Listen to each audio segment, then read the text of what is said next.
Well, one thought that came to me was dating back to the 50th anniversary of the Seattle Foundation, which was 1996. And Bill Gates, I'm looking at Libby across the room, was our keynote speaker.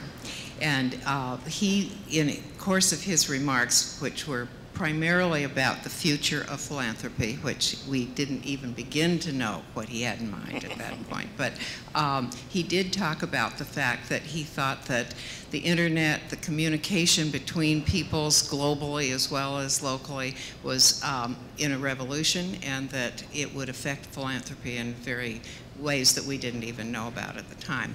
So having that in the back of my mind, I was proud of the fact that the Seattle Foundation had undertaken, even then, to have a website.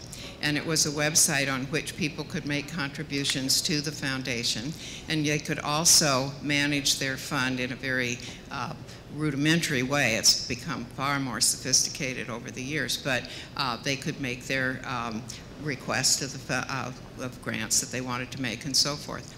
So following along with that, I paid more attention to our website, and one day I was greeted as I walked in the door with the fact that somebody had started a fund overnight on the foundation's website, made a contribution of considerable size, 2 a.m. in the morning, and we didn't know who he was.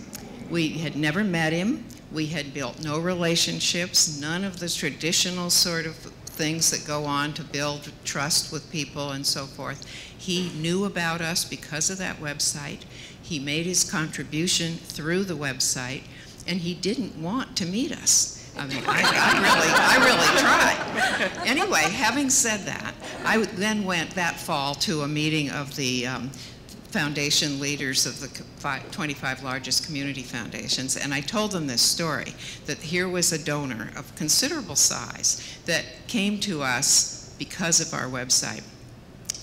They didn't believe it. They simply didn't believe it. Seattle was so far ahead of the rest of the country in terms of the use of the internet that it was just unthinkable to them that you couldn't have gone through all the rigmarole of building relationships and doing all these kinds of things. So, Norm, I look at you because you mentioned the Give Big.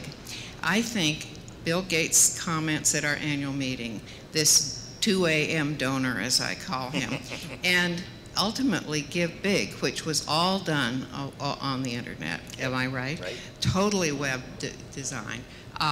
I think that's a progressive thing. I think there's more to come. We don't know quite what. We should ask Bill again, what did he have in mind? But clearly, it's a revolution for communication in all forms, and it is affecting philanthropy as well.